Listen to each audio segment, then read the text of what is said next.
함께 보실 말씀 디모데후서 4장 1절부터 8절입니다. 하나님 앞과 살아있는 자와 죽은 자를 심판하실 그리스도 예수 앞에서 그가 나타나실 것과 그의 나라를 두고 엄히 명하노니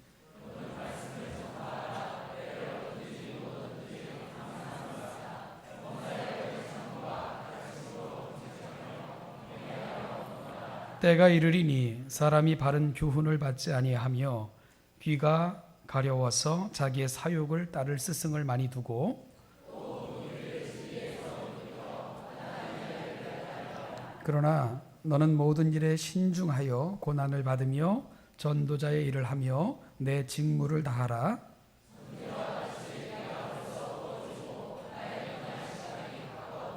나는 선한 싸움을 싸우고 나의 달려갈 길을 마치고 믿음을 지켰으니 나를 위하여 의의 면류관이 예비되었으므로 주 곧 의로우신 재판장이 그날에 내게 주실 것이며 내게만 아니라 주의 나타나심을 사모하는 모든 자에게도니라. 아멘. 제가 하나님의 은혜로 지난 사흘 동안 말씀을 섬기면서 너무 감사하고 감격적인 시간이었습니다. 제가 오늘 다른 교회에서 아침 1, 2, 3부 설교를 하고 돌아오는 길인데 그 교회에서 신천교회라는 곳이 있다고 얼마나 많이 자랑을 했는지 몰라요.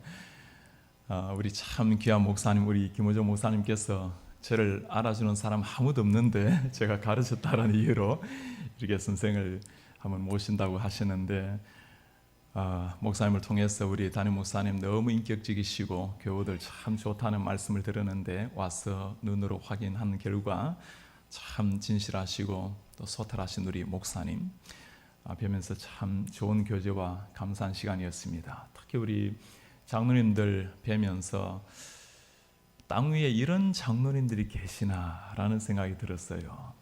제가 다른 교회 가서 우리 장로님들 얘기를 많이 해드렸습니다. 정말 하나님 앞에 겸손하게 양무리들의 겸손한 모범이 되시는 우리 장로님들, 그리고 섬김의 모범이 되는 장로님들 보면서 이런 담임 목사님, 이런 교육자들, 또 이런 장로님들이 계신 교회가 하나님의 시선이 머물고 복된 교회인 줄 믿습니다. 우리 모든 교우분들 말씀을 나누면서 여러분들의 그 초롱초롱 빛나는 눈과 열린 마음으로 말씀 듣는 것을 보면서 참 목회자로서 고마운 마음이 듭니다. 이 시대에 말씀을 사모하는 하나님의 백성들을 보면서 저 또한 하나님의 말씀을 조금 더 깊이 연구하고 조금 더 바르게 전하고 살아야 되겠다라는 여러분들의 모습을 보면서 제가 그런 도전을 받았습니다. 우리 목사님께서는 어제 천상의 소리를 듣겠다고 말씀하시는데 매일 천상의 소리를 들려주신 우리 모든 분들, 이게 교회에서 음대를 운영하는지 몰라도 너무너무 찬양을 참 잘하셔서 우리 지휘자님 정말 인상파 지휘자님 그 모습에 제가 은혜를 받았어요. 우리 목사님이 어제 청년들 앞에 다 채우라 했더니 진짜 우리 청년들 앞에 다 채웠더군요. 이렇게 목사님 말씀을 주님처럼 섬기고 또 순종하는 여러분들 참 복된 줄 믿습니다. 제가 오늘 말씀을 마지막 말씀이 될 텐데 오늘 이 말씀이 단 한 번 사는 우리의 생에 내 삶을, 내 목숨을 걸어도 좋을 만한 그 사명을 발견해서 그 일을 위해서 우리 주님 오시는 그 마지막 순간까지 다시 한번 우리의 남아있는 생에 우리의 젊음과 우리의 모든 것을 불태울 수 있는 이런 하나님의 사람들 되시기를 축원합니다. 2007년도는 한국의 특별한 해였습니다. 1907년도 평양 대붕운동이 일어난 100주년 기념해였습니다. 많은 교회, 학교 그리고 많은 사람들은 다시 한번 이 땅에 평양 대붕운동이 일어나기를 간절히 열망하면서 기도하고 운동을 벌였습니다. 그 이날 평양에서 시작된 거룩한 성령의 바람, 평양으로 말미암아 북한 전역에 복음이 확산되고 이 거룩한 복음이 남한 땅으로 넘어와서 한국이 세계 유례를 찾아볼 수 없는 놀라운 기독교 성장을 이루게 했던 그 평양 대붕 운동, 다시 한번 이 운동이 한국 땅에 불어있기를 기도하던 순간에 마치 찬물을 끼얹는 듯한 사건이 하나 발생했습니다. 여러분 2007년도 기억납니까? 아프가니스탄에 우리나라 젊은이들이 들어가서 복음을 전하다가 잡혀서 순교한 탈레반에 납치된 사건이었습니다. 배형규 목사님의 순교를 두고 우리나라는 들썩거렸습니다. 왜 저렇게 위험한 지역에 가서 복음을 전해야 되는가? 굳이 들어가지 말라라는 지역에 왜 저렇게 들어가서 나라를 망신시키고 있는가? 사람들은 기독교회를 위해서 비난의 화살을 쏘아대던 시기가 있었습니다. 심지어 기독교회들도 숨을 죽이면서 이들의 순교를 두고 순교라는 말을 쓰지 말라, 너무 자극적이다, 그냥 죽음이라고 말하라. 그들의 선교 활동을 두고 너무 기독교적인 냄새가 나고 안티 기독교를 만들어내니까 선교란 말 쓰지 말라, 그냥 봉사라고 말하라. 여러분, 무엇이 선교이고 무엇이 봉사입니까? 1년을 섬기고 10년을 섬겨도 사람의 흔적, 사람의 사랑을 남기길 원하면 그것은 봉사예요. 일주일을 섬기더라도 우리가 지나가고 난 자리에 예수 그리스도의 흔적을 남기길 원한다면, 주의 십자가의 복음을 남기길 원한다면 그것이 봉사가 아니라 선교인 줄 믿습니다. 무엇이 순교이고 무엇이 평범한 죽음입니까? 일생을 아무리 가볍게 산다 할지라도, 예수 그리스도 없이 아무리 경건하게 산다 할지라도 그렇게 세상을 떠나면 그냥 죽음이에요. 그러나 일주일을 보내더라도, 주를 위해서 한 날을 보내더라도 예수 그리스도의 복음과 영광스러운 사명을 위해서 우리의 삶을 헌신하다가 주님 앞에 서게 된다면 그것이 순교입니다.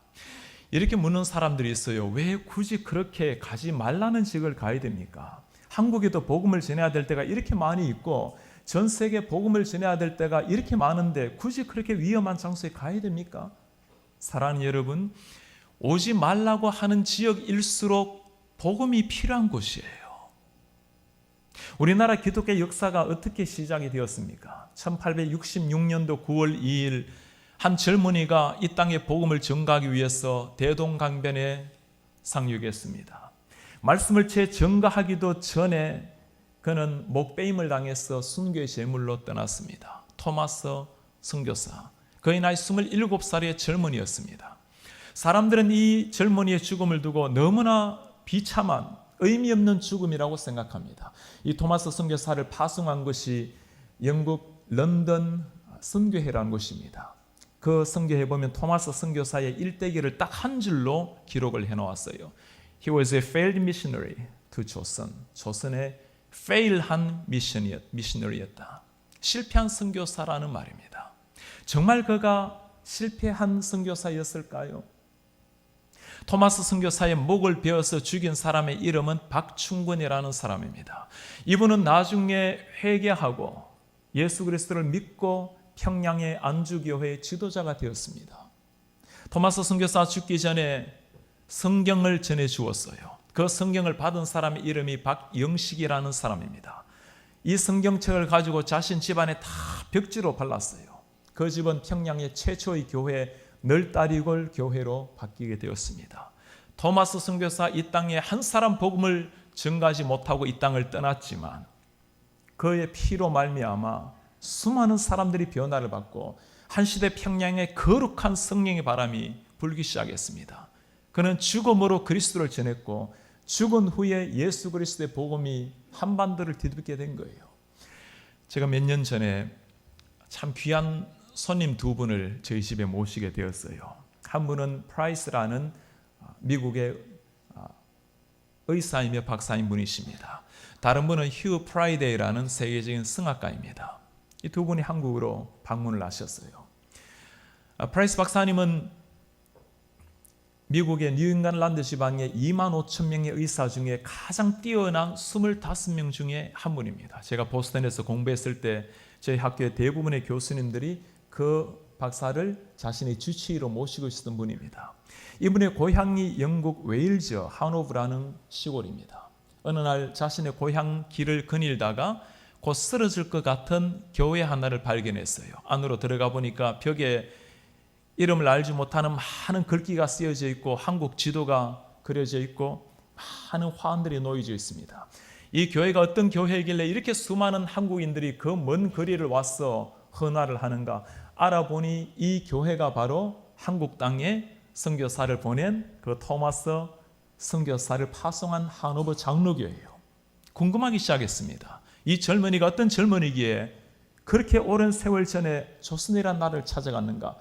그 땅이 어느 곳인지 확인해 보니 북한이라는 것을 알고 북한에 수차례 찾아 들어가서 그 젊은이가 죽은 곳이 바로 평양의 대동강변의 숲곳이라는 것을 발견하고 그 앞에 서서 하나님 앞에 결단했습니다. 주님, 제가 다시는 제 삶을 제 자신을 위해서 보내지 아니하고 이 젊은이의 27살짜리의 순교의 피 앞에 부끄럽지 않게 살겠습니다.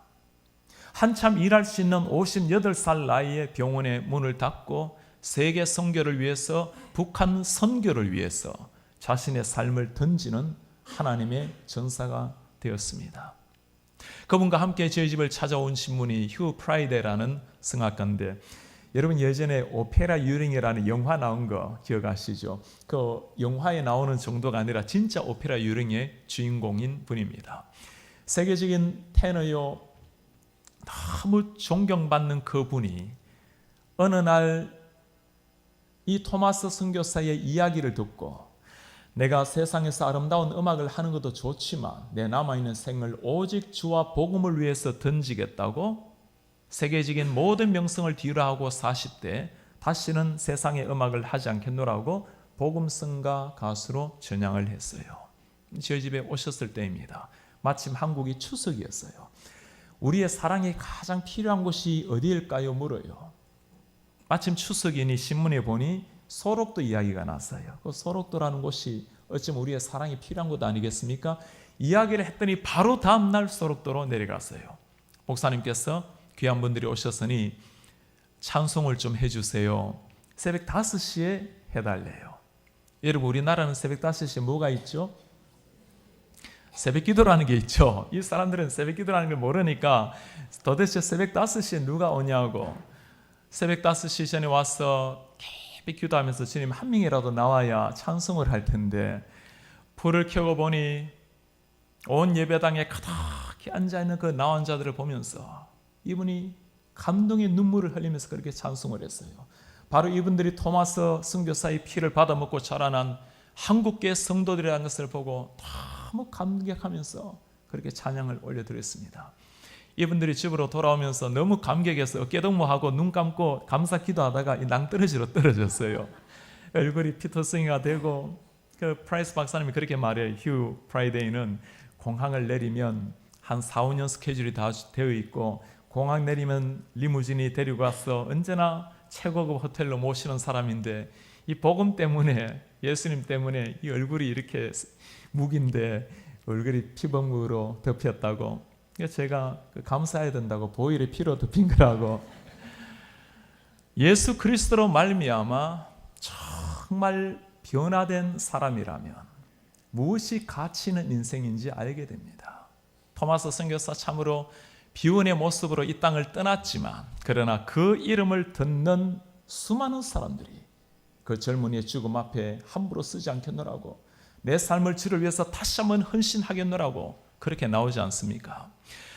해마다 여름 그리고 겨울 방학이 되면 선교지에서 주로 보내곤 합니다. 제가 들어가는 지역에 때로 이렇게 위험한 지역이 있기에 변기호 목사님의 순교의 장면을 보고 아내에게 그렇게 부탁을 했어요. 제가 들어가는 지역에 이런 위험한 일이 있어서는 안 되겠지만 그러나 혹시라도 하나님께서 한 사람의 생명을 가져가셔야 된다면 우리 팀원들이 아니라 목사인 나를 먼저 데려가도록 그렇게 기도하시라고. 그랬더니 아내가 이렇게 말을 해요. 그 당신이 목사인데 그건 당연하죠. 제가 참 무서운 여자와 이렇게 살고 있어요. 정말 예수로 말미암아 영원한 생명을 얻은 사람이라면 사랑하는 여러분 주님을 위해서 복음을 위해서 우리의 한 인생 던지지 않는다면 무엇 하시다가 주님께 쓰시겠어요? 주님을 위해서, 복음을 위해서 죽어 있는 한 명의 영혼을 살려낼 수 있는 그 일을 위해서 우리의 생명을 던지지 않는다면 여러분 무엇 하시다가, 누구를 위해서 사시다가 주님 앞에 서시겠습니까? 한 번 사는 인생입니다. 바람처럼 지나가는 젊은 날, 순식간에 흘러가는 인생입니다. 한 번 사는 생에 내 전부를 다 바쳐도 좋을 만한 그 사명, 내 생명을, 내 젊음, 내 시간, 내 물질 기꺼이 다 바쳐도 좋을 만한 그 사명을 여러분 발견하셨나요? 오늘 우리 앞에 그 옛날 주님을 만난 이후로 오직 복음을 위해서 전생애를 바쳤던, 목숨을 바쳤던 우리 믿음의 선배 사도 바울의 마지막 고백을 이 시간 우리는 들었습니다. 복음을 위해서 전생애를 던졌던 바울의 고백이 무엇입니까? 내가 주 예수 그리스도와 십자가 이외에는 다른 일체 아무것도 알지 않기로 작정을 했노라고. 바울의 이 흔적을 찾아보려고 몇 년 전에 그리스와 터키를 순례한 적이 있습니다. 이 주중에 태양이 얼마나 뜨거워요. 사람들이 긴 창이 있는 모자를 쓰고 얼굴을 선크림으로 무장할 때, 제가 바울을 보러 온 사람인데 바울이 맞았던 태양을 그대로 맞고 그가 다녔던 길을 그대로 걸어야지 하고 선크림도 바르지 않고 모자도 쓰지 않고 다녔더니 한 사나흘 지나니까 얼굴이 이렇게 시뻘겋게 달아올라요. 한 일주일쯤 지나니까 태양을 너무 쪼이니까 얼굴에 잔주름이 생기기 시작해요. 자, 그 잔주름에 겁먹고 사도 바울을 배신하고 이 선크림을 바르고 모자를 썼어요. 그 뜨거운 태양을 맞으면서 오늘은 이 집, 내일은 저 집 복음을 전했을 바울을 생각하니 제 마음이 애잔해 왔습니다. 여러분, 바울이 누굽니까? 세상의 모든 것들을 누렸던 사람, 어느 하나 부족함이 없이 모든 사람들의 부러움의 대상이 되었던 그 바울, 그가 하는 말이 무엇입니까? 내가 이 복음 때문에, 예수 그리스도의 십자가의 보혈 때문에 40의 한왕 감암매를 39대를 5번이나 맞아가면서, 율법에는 40대를 때리면 사람이 죽는다고 생각하고 못 때리게 만듭니다. 죽을 정도로 맞아가면서 때로는 배고픔과 추위와 강도의 위험을 당해가면서 오직 복음을 향해서 달려왔습니다.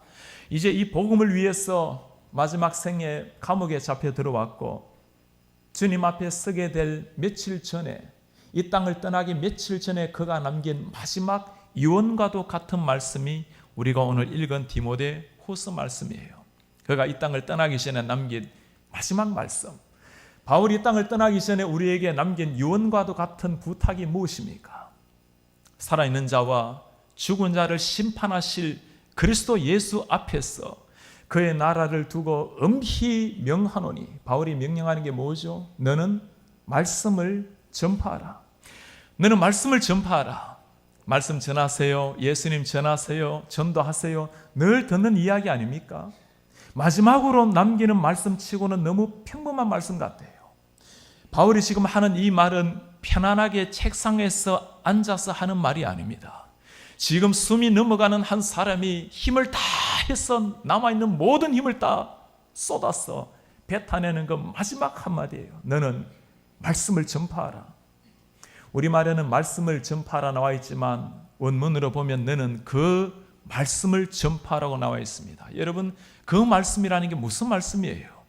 우리 주 예수 그리스도께서 나 같은 죄인을 위해서 십자가를 지신 그 말씀, 나를 대신해서 주님께서 비참하게 죽으신 그 십자가의 복음, 주께서 죽음을 이기시고 부활하셔서 우리의 영원한 산소망이 되신 그 부활의 산소망의 복음, 누구든지 주님을 믿기만 하면 결단코 이전과 동일하게 살지 아니하고 내 삶을 송두리째 바꿔놓는, 내 삶 전부를 변화시켜 놓는 그 복음, 그 예수님의 복음을 전하라는 겁니다.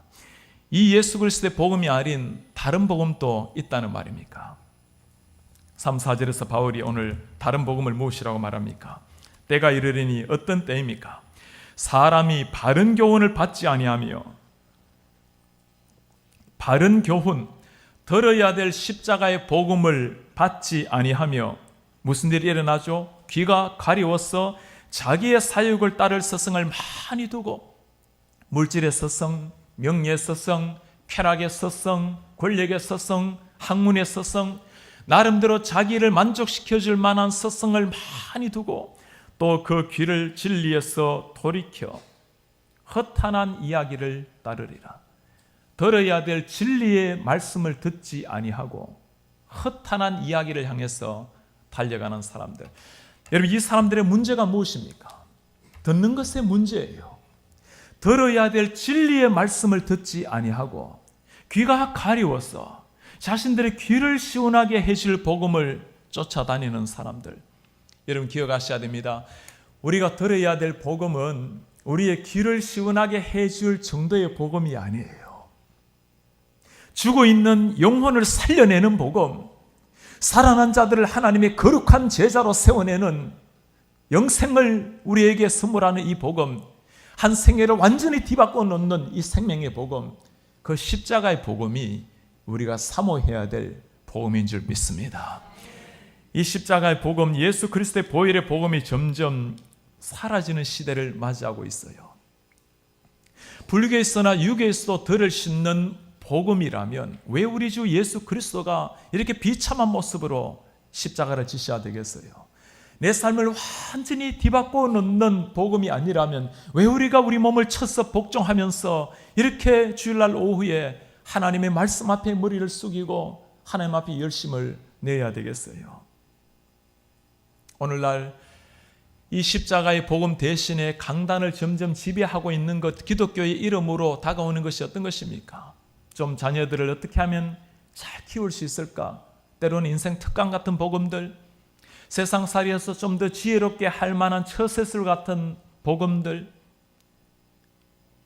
고상한 철학 같은 복음, 윤리 같은 복음, 이런 것들이 점점 기독교의 한 페이지를 장식하고 있지 않습니까? 사랑하는 여러분, 예수 그리스도의 복음이 있어야, 십자가의 복음이 있어야 죽어 있는 영혼이 소생할 줄 믿습니다. 이 복음이 있어야 나를 살려낼 뿐만 아니라 우리의 가정을 살려내고 우리의 직장과 우리의 학교와 우리의 사회를 변화시켜서 정말 사람다운 사람, 하나님이 만드신 가장 고결한 형상대로 살아가는 인간이 십자가의 복음 앞에 탄생될 줄 믿습니다. 우리나라에 최근에 책이 한 권 번역된 게 있어요. 그리스도 없는 기독교라는 책입니다. 그리스도 없는 기독교.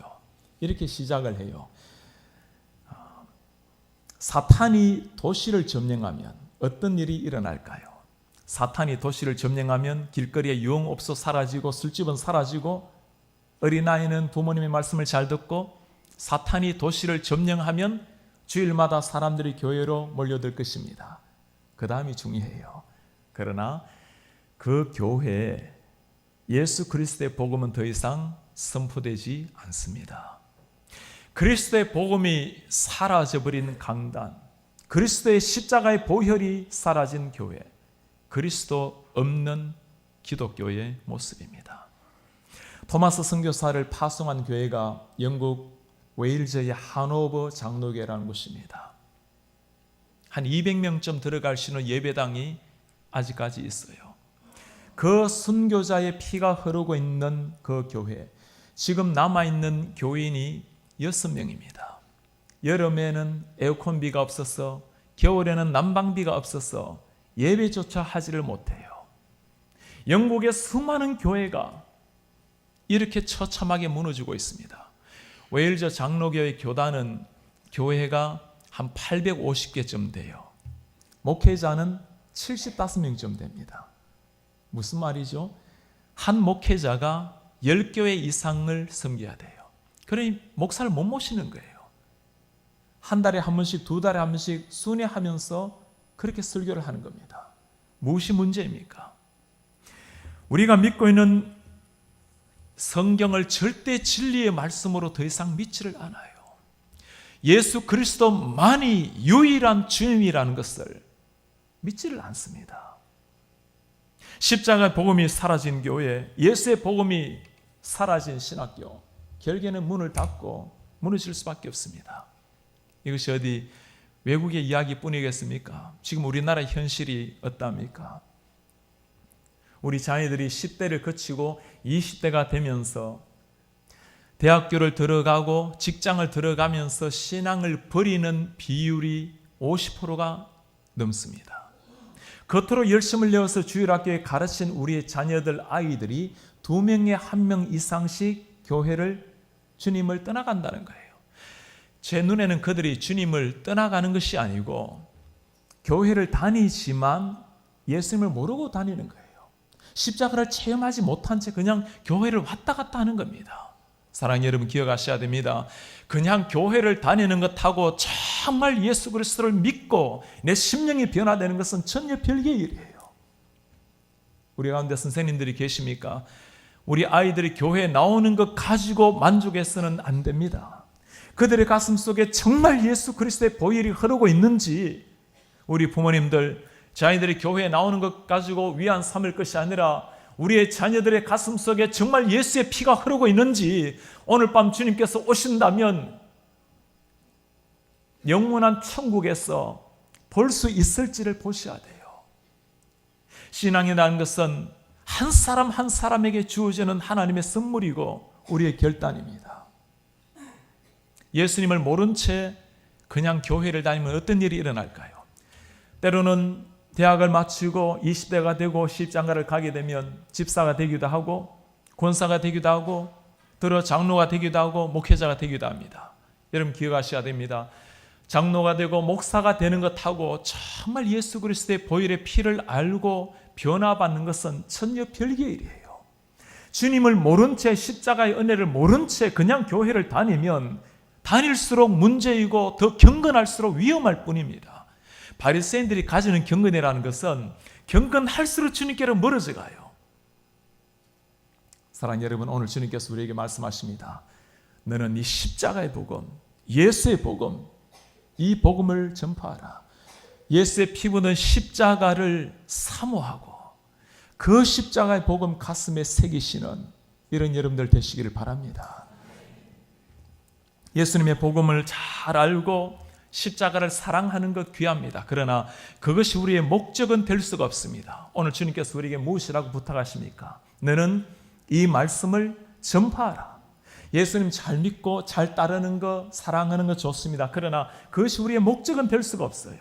한 사람 한 사람을 주님께서 우리를 부르신 것은, 죽은 나를 살려내신 것은 나로 말미암아 이 땅에 한 사람 한 사람 죽어 있는 사람에게 예수의 복음을 전해서 그로 하여금 변화시키라는 겁니다. 우리 주님께서 이 세상에 오신 목적이 어디에 있습니까? 죽었던 인류를 위해서 이 땅에 오셨고 미천한 나 같은 한 사람 한 사람을 위해서 주님이 눈물을 흘리시고 밤을 지새 기도하셔서 살려낸 영혼이 여러분들과 저 아닙니까? 밤이 맞도록 찾아온 니고데모를 변화시키고 소망 없이 살아가는 사마리아 여인에게 복음을 전하시고 38년 된 병자에게 불평하는 그 가련한 영혼에게 주님 찾아가셔서 손을 붙들고 이렇게 세우시고 10명의 나환자들 고통 소리로 주님을 부르시셨을 때 그들의 고통스러운 눈물을 아시고 그들을 구원하신 주님, 십자가에서 조롱하는 자들에게 주님 저들을 용서해 주십시오. 저들이 무엇을 하고 있는지도 알지 못하기 때문입니다. 마지막 순간까지 죽어가는 영혼들을 위해서 기도하셨던 그 주님, 주님께서 우리에게 부탁하시는 말씀이 무엇입니까? 너는 땅끝까지 가서 이 복음을 선포하라. 오늘 주님께서 뭐라고 말씀하십니까? 너는 이 말씀을 전파하라. 언제 전하라고 말씀하고 있죠? 때를 얻든지 못 얻든지 항상 힘쓰라. 때를 얻든지라 하는 말의 원문의 의미는 삶이 평탄하게 이루어질 때도 평안한 상태에서도 복음을 전하고 때를 얻지 못하든지 때로는 위험에 처해질지라도 동일하게 복음 전하기에 힘쓰라는 겁니다. 여러분 바울의 삶이 어땠습니까? 그는 예수 그리스도를 만난 적시로 복음의 일꾼이 되었습니다. 때로는 1대1로 개인 앞에서, 때로는 단체 앞에서, 회당에서, 종교 지도자들 앞에서도, 왕 앞에서 그가 전거했던 복음이 예수 그리스도의 복음이었어요. 이 바울이 하는 말이 무엇입니까? 주 예수 그리스도 십자가 이외에는 다른 일체 아무것도 알지 않기로 작정을 했노라고. 여러분 우리는 이 바울에게 좀 물어보고 싶어요. 이 바울이 누굽니까? 젊은 날 모든 명예, 모든 권력, 율법 앞에서 흠이 하나 없었던 종교적으로도 완벽한 사람 아닙니까? 이쯤 되면 주님을 믿는 믿음도 잘 가지고 이 세상도 주님이 주신 세상인데 세상에서 어느 정도 누릴 걸 잘 누리면서 그렇게 살아가면 안 됩니까? 사람들은 때로 이런 것들을 균형 잡힌 삶이라고 말하기도 합니다. 천국도 잘 소유하고 이 지상에서 나름대로 누릴 것도 누려가면서 바울은 그 가슴 속에 뛰는 복음이라는 게 무엇이길래 이 위대한 고백을 하고 있습니까? 굳이 그렇게 예수님을 믿는다고 광신자처럼 이 땅에서 그렇게 살아야 됩니까? 여러분 기억하셔야 됩니다. 예수님을 진실하게 만나고 나면 반드시 우리의 삶에 변화가 일어날 줄 믿습니다. 우리의 가치관이 달라지고 사람을 바라보는 눈빛이 달라지고 사물을 대하는 태도가 달라집니다. 우리 교회 교단은 한국 교회가 신사 참배를 할 때 그것을 거부하면서 정말 신앙의 순수성을 지키겠다고 시작된 참 귀한 피의 흔적을 가지고 있는 교단이요 교회입니다. 신앙을 가지면서 하나님의 말씀 앞에서 당당하게 서서 죽기를 각오하고 신앙을 지켰던 우리의 선배들, 사람들은 때로 이해하기 어려울 때가 있어요. 그냥 주님도 어느 정도 잘 믿고 세상에서도 어느 정도 살면 되지 않는가? 사랑의 여러분, 주님을 진실하게 사랑하고 주님 앞에 부름을 받게 되면 발견하는 것도 있어요. 예수 그리스도로 말미암아 내 자신이 가득 채워지면, 주님이 기뻐하실 수만 있다면 우리의 생명을 던진다 하더라도 그것은 희생이 아니라 영광스러운 특권인 줄 믿습니다. 오늘 주님께서 이 말씀을 부탁을 해요. 너는 이 말씀 전파하라. 때를 얻든지 못 얻든지 항상 힘쓰라. 3년 전에 유럽에 있는 선교사님들을 대상으로 부흥회를 인도할 때였습니다. 체코, 헝가리, 유고, 프랑스, 독일 많은 나라 한 150명 정도 되는 선교사님들 그리고 가족분들이 참석을 했어요. 그분들은 다 여러분들처럼 평신도들입니다. 예수님을 정말 사랑하고 주님을 만나고 난 다음에 그들의 삶을 어떻게 보낼까 고민하다가 저 척박한 유럽 땅에 선교사로 들어간 거예요.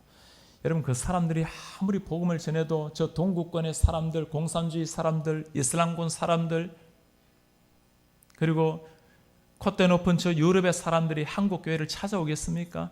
1년 내내 섬기고 봉사해도 교인들 서너 명밖에 되지가 않아요. 그 제일 좋은 나라에 좋은 학교에 석사 박사를 다 마치고 그렇게 프랑스 말로, 체코 말로, 유고 말로, 헝가리 말로 설교를 준비를 합니다. 선교사님들의 아이들이 저에게 와서 그렇게 속마음을 털어놔요. 목사님, 우리 어머니 아버지 참 이해하기 어렵습니다. 이 좋은 학교 나왔으면 한국에 가서 교수 생활하면서 복음 전하면 안 됩니까? 왜 이렇게 가난하게 이렇게 멸시를 받으면서 조롱을 받으면서 이렇게 복음을 전해야 됩니까? 존경은 하지만 이해할 수가 없대요. 선교사님들이 몇 분이 오셔서 그들의 속마음을 털어놔요. 목사님, 제가 이렇게 사는 게 맞는지 모르겠습니다. 제 한 인생 주님을 위해서 드리기로 결단하고 교회가 많은 한국이 아니라 죽어가는 이 유럽 땅에 왔는데 이렇게 1년 내내 복음을 전해도 10명, 7명 앉아있는 교인들을 보면 내가 이렇게 정말 살다가 가는 것이 맞는지 모르겠습니다. 두려울 때가 있어요. 선교사님들의 아이들에게 이렇게 말을 했습니다. 너희들의 어머니 아버지가 사람들이 보기에는 너무나 어리석지만 주님께서는 너희 어머니 아버지를 보시고 감동의 눈물을 흘리고 계신단다. 제가 언젠가 이 땅을 떠나서 천국에서 너희 어머니 아버지를 만나게 될 날이 올 터인데 나는 너희 어머니 아버지의 그림자도 밟을 자격이 없는 사람이란다. 선교사님들 앞에서 정말 그들에게 존경하는 마음으로 무릎을 꿇고 큰절을 올리고 그렇게 설교를 했어요. 저는 입으로 말씀을 전한 사람이었지만 그들은 삶으로 예수 그리스도를 증거했던 하나님의 전사들이었습니다.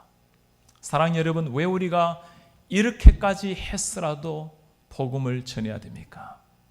우리 예수님 우리의 이 정도의 사랑을 받으실 만한 분 아닙니까? 우리 주님께서 우리를 위해서 하신 일이 무엇이에요? 주님은 내 잃어버린 두 눈을 위해서 눈 한쪽 주신 분이 아닙니다. 주님은 내 죽어 있는 심장, 영원한 지옥으로 떨어져야 될 내 심장을 대신해서 대신 죽어주신 분이 우리 주님이세요. 그 주님의 심장의 피로 말미암아 내 심장에 피가 뛰고 내 혈맥 마지막 세포까지 그 주님의 피로 말미암아 뛰고 있다면 우리가 주를 위해서 내 모든 것을 다 던진다 할지라도 그것은 희생이 아니라 영광스러운 특권인 줄 믿습니다. 여러분들 가족분들 가운데 아직까지 예수님이 모르는 분들 계시지 않습니까? 내 사랑하는 어머니 아버지, 내 자녀들, 가족분들, 친지분들, 학교의 친구들, 직장의 동료들, 이 예수님이 없어서 육신적으로 멀쩡히 살아있지만 주님이 오늘 밤 오신다면 영원한 이별을 해야 될지 모를 죽어 있는 영혼들이 있지 않습니까? 주님의 모든 관심은 영혼이에요. 이 시간도 주님께서 모든 관심을 영혼에 두고 계십니다. 믿는 자녀들이 먼저 주님을 만났고 믿지 아니하는 한 사람 한 사람에게 복음을 전해서 저들로 하여금 천국을 경험하게 하라. 내 어머니 아버지가 영적으로 죽어 있는데 내 자녀들이 오늘 밤 주님이 오신 다음에 영원한 이별을 해야 될지도 모르는데도 내 사랑하는 사람이 죽어가고 있는데도 우리의 심장이 아파오지 않는다면 오른손을 심장 위에 올려놓고 물어보셔야 돼요. 주님, 정말 제 심장에 뛰는 이 피가 당신의 피가 맞습니까? 아니면 내 육신의 피에 불과하단 말입니까? 사랑 여러분, 이 겨울이 다 지나가기 전에 우리 머릿속에 떠오르는 한 사람 한 사람, 이 복음으로 말미암아 다시 살아나야 될 한 사람 한 사람 머릿속에 떠오르는 분이 계십니까? 우리 성령님께서 우리에게 말씀해 주신 줄 알고 모든 것을 다 준비해서 한 분은 만나야 될 그 주님 꼭 만나게 하시는 이런 여러분들 되시기를 바랍니다. 땅 위에서 주님을 만나면 감격의 구원의 주님이에요. 그러나 이 땅을 떠나서 만나는 주님은 심판의 주님이십니다. 주님을 만나고 난 다음에 영혼의 소생함을 입고 정말 인간다운 인간, 하나님 앞에 변화된 새로워진 인간, 그 아름다운 삶의 향기를 펼치다가 우리 주님 앞에 서게 만드시는, 영혼을 변화시켜서 하나님을 감동시키는 이런 하나님의 사람들 되어주시기를 부탁합니다. 주님의 말씀처럼 살아가는 것, 예수님의 말씀의 종들이 되어서 우리의 삶 가운데 주님을 전가하며 살아가는 것, 이게 쉬운 일이 아닙니다. 오늘 주님께서 우리 전도하며 살아가는, 영혼을 위해서 살아가는 우리의 삶을 무엇이라고 말합니까? 5절 6절 한번 보시겠어요? 그러나 너는 모든 일에 신중하여 무엇을 받으라고 말합니까? 고난을 받으며 전도자 일을 하며 내 직무를 다하라. 전제와 같이 내가 벌써 부어지고 나의 떠날 시각이 가까웠도다. 내가 떠날 시각이 가까웠다라는 말은 이 땅을 떠나는 순교의 시간이 다가왔다는 겁니다. 죽음을 앞두고 지금 바울이 하는 마지막 부탁이 뭐죠? 너는 이 복음 선포, 복음의 직무를 위해서 고난을 받으라. 참으로 이해하기 어려운 말씀 아닙니까? 어느 사랑하는 스승이 사랑하는 제자에게 너는 고난의 인생이 되라고 그 말할 사람이 누가 있겠어요? 어느 사랑하는 부모가 사랑하는 자녀에게 너는 고난의 인생이 되라고, 이것이 무슨 말씀입니까?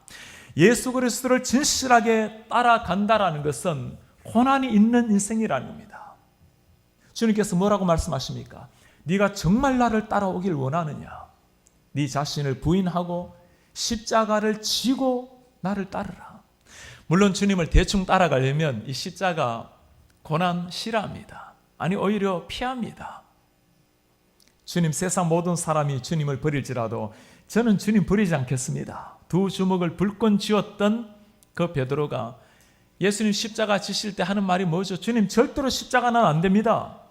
예수님 십자가 지실 때 너 주님이 제자가 아니냐고, 나 주님 모른다고 부인하다가 저주까지 하면서 십자가를 피해 도망갔던 이 베드로, 주님을 몰랐을 때는 십자가를 거부했지만 예수 그리스도를 진실하게 만나고 나니까, 성령을 체험하고 주님의 눈이 열리고 나니까 베드로의 삶이 어떻게 변화됩니까?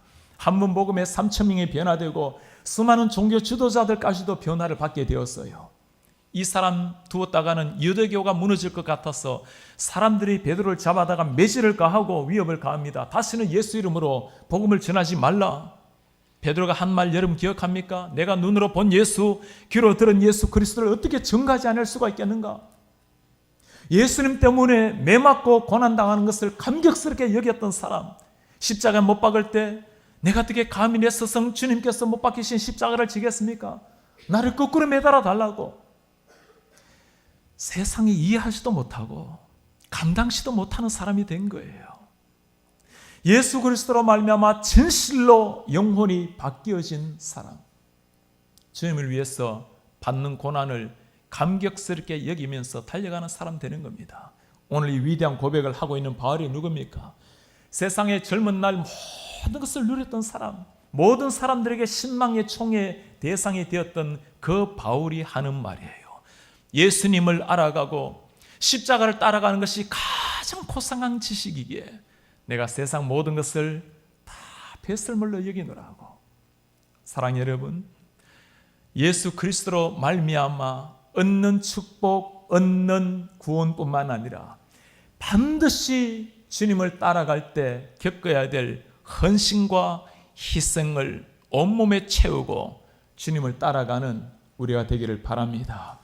이 시대 기독교의 복음이란 예수를 잘 믿으면 축복이 오고 행복이 오고 좋은 것을 다 강조하지만, 여러분, 주님을 믿는다라는 것은 때로 땅 위의 행복을 거부해야 되는 삶이에요.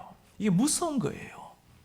지금까지 우리가 추구했던 행복, 남들과 비교해서 상대적인 가치에서 오는 행복들, 축복들 다 거부하고 오직 하나님만이 줄 수 있는 천상의 기쁨을 위해서 살아가는 것, 이게 우리 그리스도인입니다. 주님을 진실하게 만나서 예수 그리스도로 말미암아 우리의 영혼이 변화를 받았다면, 여러분, 주님 한 분이면 넉넉하지 않습니까? 주님 이외에 또 무엇을 필요로 한단 말입니까? 지금 우리가 눈을 감아도 영원한 천국에서 눈을 뜨게 만든다면, 이 땅 위에서 주님을 소유하고 주님으로 말미암아 감격이 있고 천상의 기쁨을 누린다면 더 이상 무엇을 필요로 하겠어요? 제가 이 지역, 저 나라를 다니면서 선교지를 다니다 보면 한 가지 발견하는 것이 있어요. 오늘날 또 이 십자가의 복음 때문에 많은 사람들이 고난을 당하고 목베임을 당해서 죽고 팔다리가 잘려나가서 죽고 지금 또 일어나고 있는 현상입니다. 복음 때문에 수많은 사람들이 죽어가고 있어요. 그 핍박의 강물이 흐르는 인도네시아, 인도, 말레이시아, 중국, 이런 나라는 한결같이 기독교가 급성장을 하고 있습니다. 한때 기독교로 말미암아 해가 지지 않을 것 같았던 프랑스, 독일, 영국, 수많은 나라들 아무 핍박 없습니다.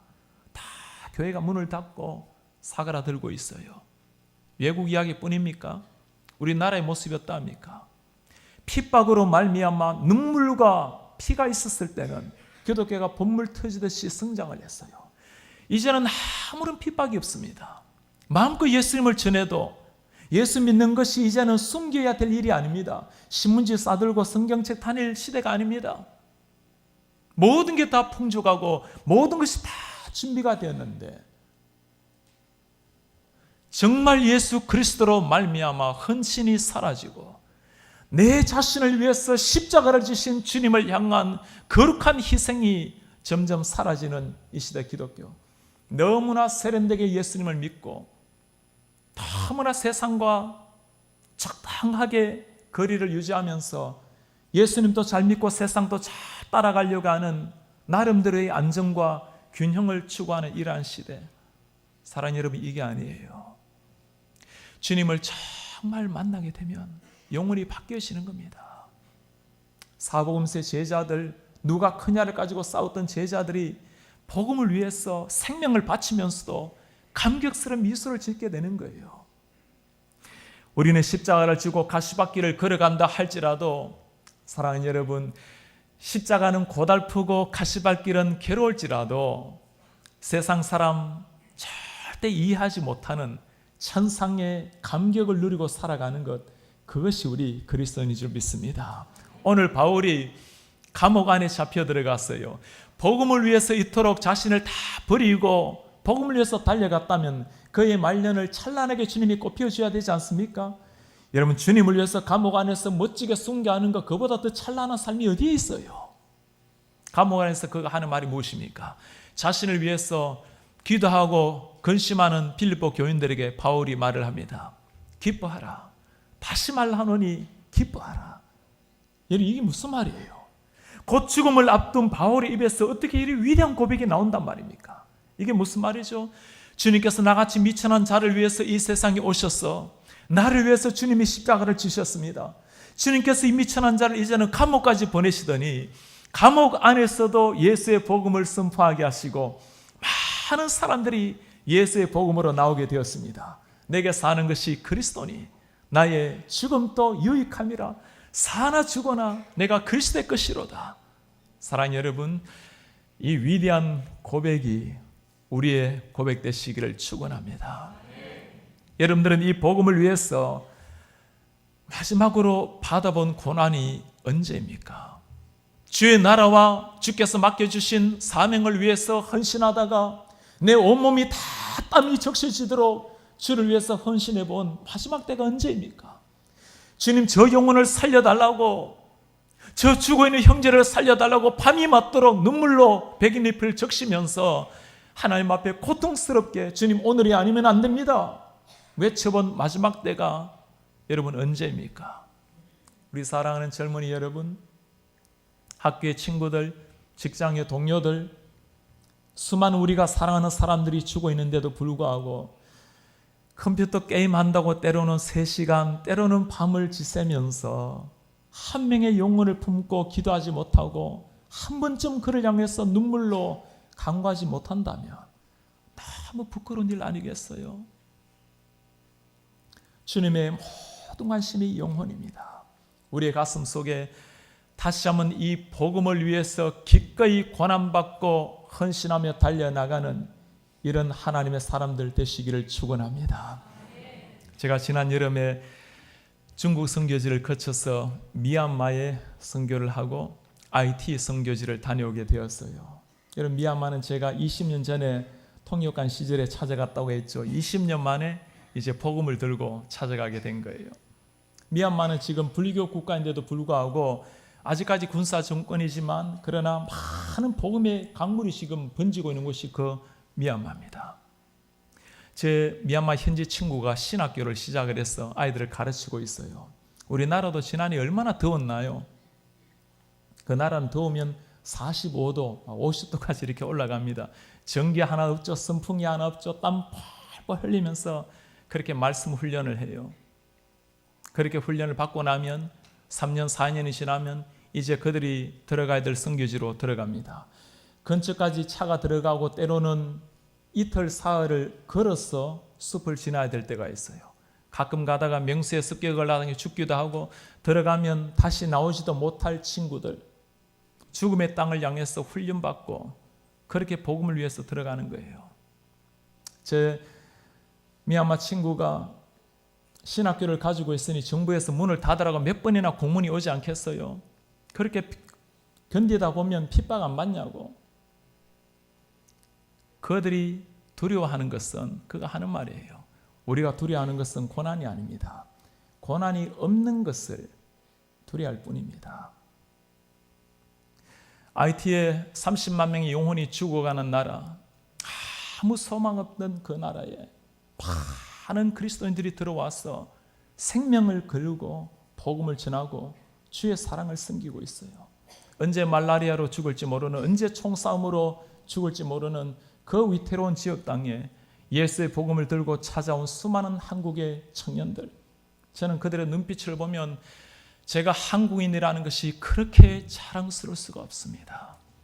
사랑하는 여러분, 여러분들이 이 복음을 위해서, 주님을 위해서 마지막으로 눈물 흘려본 적이 언제입니까? 우리 주위에 만나는 10명 중에 8명, 9명은 다 주님을 모르는 사람들입니다. 저 수많은 사람들, 이 땅에만 해도 4천만 명이 넘는 사람들이 오늘 밤 주님이 오신다면 영원한 이별을 해야 될지 모르는데 우리의 가슴이 아파오지 않는다면 우리 주님 앞에 이렇게 살다가 주님 앞에 갈 수는 없잖아요. 우리 주님께서 영혼을 위해서 이 땅에 오셨고 영혼을 위해서 눈물을 흘리셨고 영혼을 위해서 온몸이 땀이 적셔지도록 전도하셨다면 우리도 그 주님을 위해서 한 번쯤 눈물로 밤을 지새우고 주님을 위해서 복음을 위해서 한 번쯤 피 흘리다가 주님 앞에 서셔야 되지 않겠어요? 우리 교회를 통해서 매주일마다 예수의 복음을 모르는 수많은 사람들이 수십 명씩 주일에 찾아와서 목사님의 말씀과 가르치는 말씀을 통해서 예수의 십자가의 복음으로 생명을 얻게 만드는, 사람을 변화시켜서 영혼을 뒤바꾸어 놓는 이런 하나님의 사람들 되어주시기를 부탁합니다. 우리 그렇게 살다가 주님께서 해야 돼요.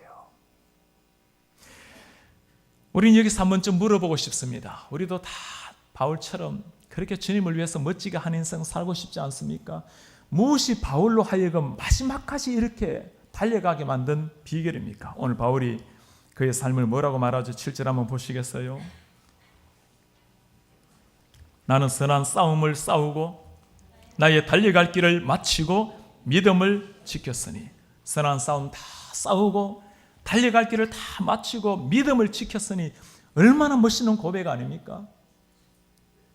그 비결이 어디에 있습니까? 마지막 절 8절에 바울은 이렇게 그의 비밀을 말합니다. 이제 후로는 나를 위하여 의의 면류관이 예비되었으므로 주 곧 의로우신 재판장이 그날에 내게 주실 것이며 내게만 아니라 주의 나타나심을 사모하는 모든 자에게도니라. 아멘. 언젠가 나타나실 주 예수 그리스도, 이 땅에 선한 싸움을 다 싸우고 주님 앞에 서게 되는 순간, 그날 우리를 기다리시는 주님이 계시기에, 우리 한 사람 한 사람을 기다리시고 상을 예비하시고 계시는 주님이 계시기에 그 주님 때문에 마지막까지 이렇게 달려올 수가 있었던 겁니다. 사랑하는 여러분, 주님께서 우리에게 한 날 한 날을 허락해 주셨다면 이 땅의 마지막 날인 것처럼 여기고 모든 것을 쏟고 주님 앞에 서시는 이런 하나님의 사람들 되어주시기를 바랍니다. 우리 그리스도인들은 가끔 인생을 마라톤에 비유하기도 합니다. 우리 예수 믿는 사람들은 마라톤처럼 살아서는 안 돼요. 우리는 100m처럼 달려가는 겁니다. 오늘날 주어진 삶을 통해서 내 사력을 다 해서 달려가다가 1%의 에너지도 남김없이 다 쏟고 저녁이 되면 그냥 피곤한 모습으로, 마치 죽을 것 같은 모습으로 잠자리에 들어야 돼요. 그래야 잠자리에 들면 2초 3초 만에 잠이 들어야지 5분이 되도록 잠 안 들어가지고 막 뒤척이고 진짜 회개하셔야 됩니다. 내가 아직까지 주를 위해 열심히 적다고 생각하고 최선을 다하셔서 마치 내일이 오지 않을 것 같은 생각으로 눈을 보세요. 저 동력의 햇살이 창틈을 뚫고 우리 눈가에 고운 빛을 던질 때 감격이 있어요. 하나님이 오늘도 나에게 한 날을 허락해 주셨구나. 주께서 아직 사명이 있어서 나에게 생명을 연장시켜 주셨구나. 마지막 날처럼 내리고 다 쏟고 달려가는 겁니다.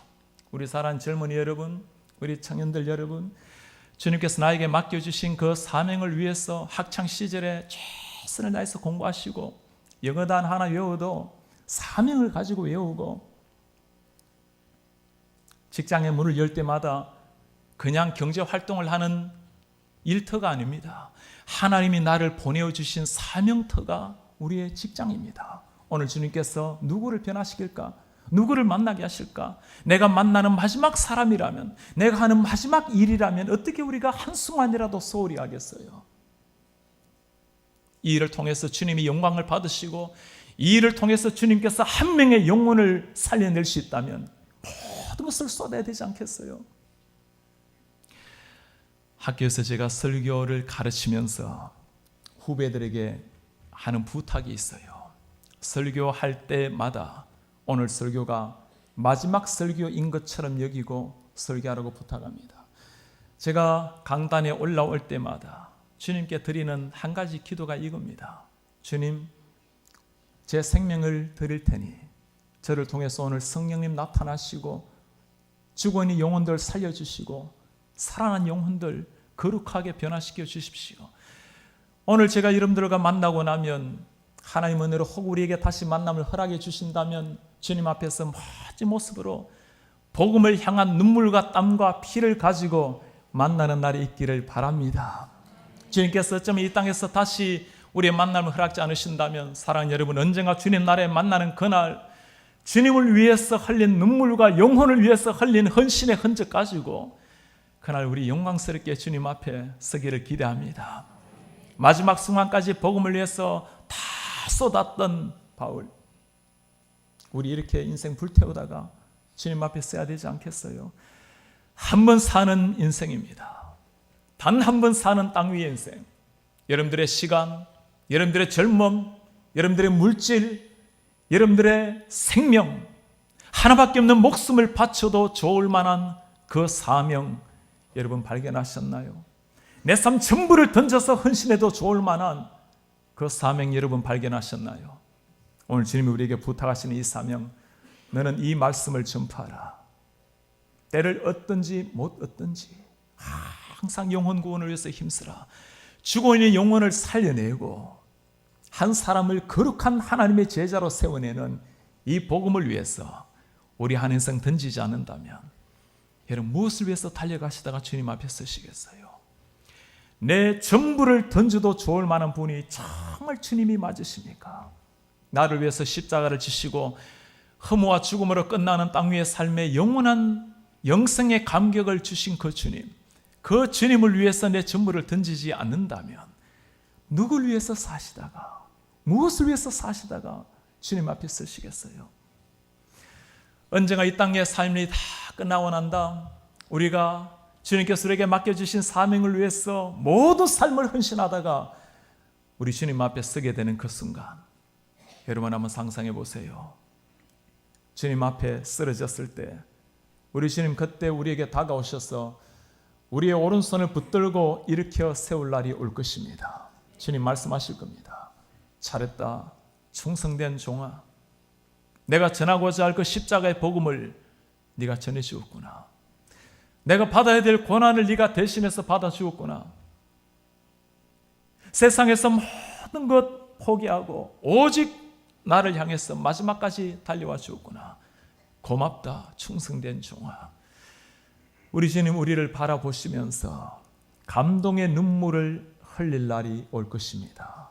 사랑하는 여러분, 우리 주님 만나는 그날까지, 주님께서 이 땅에 다시 오시는 그날까지 다시 한번 살아도 주를 위해서, 죽어도 주께서 우리에게 부탁하신 영광의 복음, 죽은 영혼을 살려내고 산자들을 거룩한 하나님의 제자로 세우는 이 복음을 위해서 고결하게 한 인생 보내시다가 영광의 주님 앞에 쓰러지시는 우리 하나님의 사람들, 하나님의 제자들 되어 주시기를 주님의 이름으로 부탁합니다.